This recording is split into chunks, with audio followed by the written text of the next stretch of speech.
आपने 90s की फिल्में देखी होंगी जिसमें हीरो अपने दुश्मन से कहता था, मैं तुम्हें तब मारूंगा जब वक्त भी तुम्हारा होगा, जगह भी तुम्हारी होगी और इलाका भी तुम्हारा होगा। लेकिन आप ऐसा मत कीजिए, क्योंकि अगर आप अपने दुश्मन को इतना कुछ दे देंगे तो आपको सिर्फ मारेगा ही नहीं बल्कि आपको निस्तो नाबूद कर देगा। इसलिए किसी और के निगोशिएशन टेबल पर बैठने से बेहतर है कि उसे अपनी टेबल पर इनवाइट कीजिए, क्योंकि यहाँ उसके लिए सारी चीज़ें नहीं होंगी, लेकिन आप अपनी जगह स्थिर और नियंत्रण में होंगे। और यही है 48 लॉज ऑफ पावर का 8वां law, make other people come to you, use bait if necessary.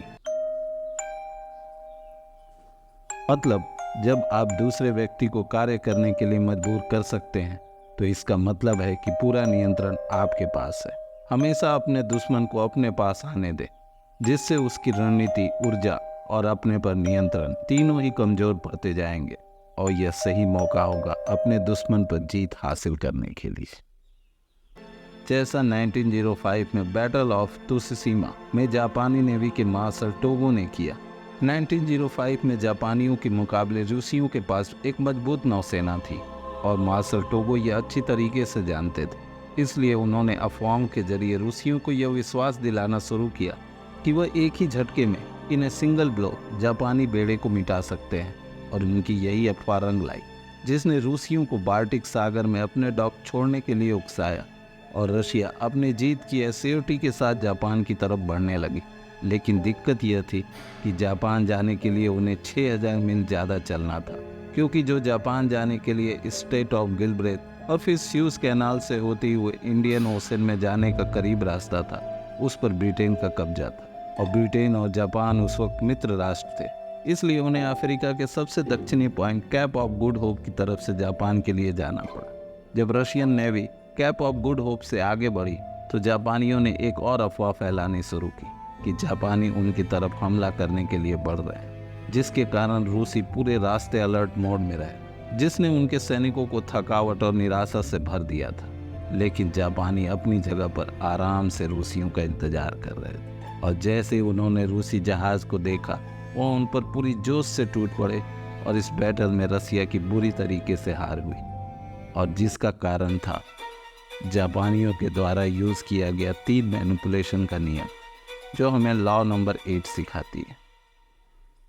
तो पहला था जापान द्वारा मैनिपुलेशन के प्रोवोकेशन के नियम को यूज़ करना, मतलब never react first, let them react. Japan जानता था कि वह कमज़ोर है, लेकिन उसने अपने डर पर रिएक्ट करने के बजाय रसिया को अपने डर के जाल में फंसाया। उसने रसिया के उसके ताकत होने के एहसास को इतना प्रोवोक किया कि रसिया यह भूल गया कि उसे बाल्टिक सागर से जापान के सफ़र में 6000 मील और ज़्यादा चलने हैं, जिसमें उसके रिसोर्सेज भी ज़्यादा खर्च होंगे और उसके सिपाही भी बहुत ज़्यादा थक जाएंगे।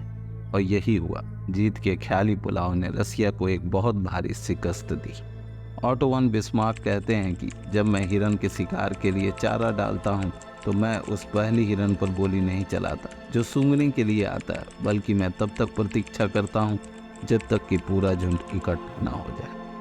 तो दूसरा मैनिपुलेशन का जो नियम जापानियों ने यूज़ किया वह था invite the opponent to play on your field, क्योंकि जब आप दूसरे के क्षेत्र में होते हैं तो आपकी शक्ति भी आधी होती है, आपकी स्ट्रेटजी भी अधूरी होती है, और आपका दिमाग भी हमला करने से ज़्यादा अपने आप को बचाने में लगा रहता है।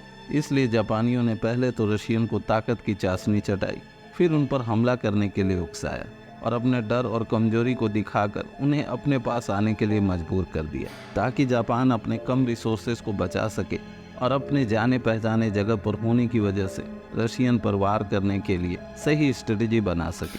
जबकि रूस के लिए वह जगह भी नहीं थी, वह आबो हवा भी नहीं थी। इतने लंबे सफ़र की वजह से वह थके हुए थे, और सबसे बड़ी बात, जापान की पूरी ताकत से हमले ने उन्हें चौंका दिया।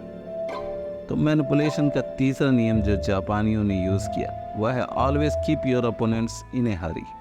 आपको हमेशा अपने दुश्मन को इंगेज करके रखना है। उन्हें झूठे इन्फॉर्मेशन देते रहिए, उन्हें अपना डर दिखाते रहिए, उन्हें अपने द्वारा उन पर किए जाने वाले संभावित हमले का गलत इन्फॉर्मेशन देते रहिए। उनके साथ कुछ न कुछ माइंड गेम खेलते रहिए, जिससे उनको कभी ये समझने का मौका ही न मिले कि आप क्या करने वाले हैं। जैसा जापानियों ने किया, उन्होंने पहले रूसियों को अपना डर दिखाया, फिर झूठी अफवाह फैला दी कि वह उन पर हमला करने वाले हैं, जिसने पूरे रास्ते रसिया को कभी संभलने का मौका ही नहीं दिया, ना ही कोई स्ट्रेटजी बनाने का मौका दिया, जिसके कारण जब उन पर हमला हुआ तब उनके पास बचने का कोई मौका नहीं था। इसलिए द आर्ट ऑफ वार के लेखक जोंग यू कहते हैं कि अच्छे योद्धा दूसरों को अपने पास लाते हैं और दूसरों के पास नहीं जाते।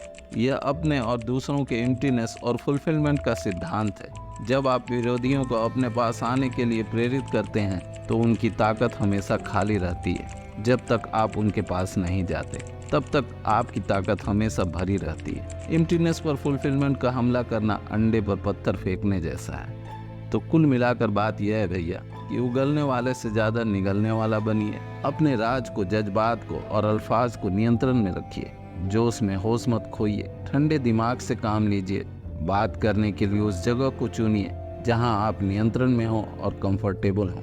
सामने वाले को उतना इन्फॉर्मेशन दीजिए जिसमें उससे उसका दुगना निकलवा सके, क्योंकि आपका राज या आपका फायदा तब तक कोई नहीं उठा सकता जब तक उसका राज आपके पास है।